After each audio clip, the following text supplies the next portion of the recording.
এটা হলো আমাদের দ্বিতীয় বছরের কার্তিক পুজো। হে এভরিওয়ান, আমি আজকে আবারও একটা নতুন মিনি ব্লগ নিয়ে চলে এসেছি।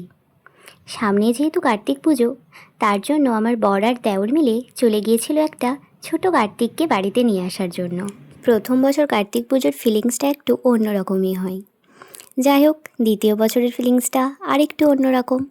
তো এইবারে আমি একটা খুব ছোট্ট সাইজের বাচ্চা কার্তিককে চুজ করেছিলাম। বর গিয়ে ভিডিও কল করেছিল, আমি দেখে এটা পছন্দ করেছি। ওই আমার ইচ্ছে ছিল না যে কার্তিক পাঞ্জাবি পরে থাকবে, কিন্তু ওই রকম পেলাম না, এজন্য এটাই নিলাম। কেমন হয়েছে গো আমার কার্তিকটা?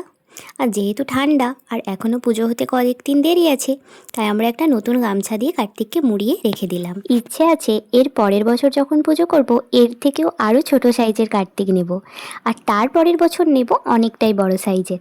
জানি না ইচ্ছেটা পূরণ হবে কিনা, তবে এটাই ইচ্ছে আছে। তো চলো কার্তিকের কাছে ধূপ জ্বালিয়ে দিলাম।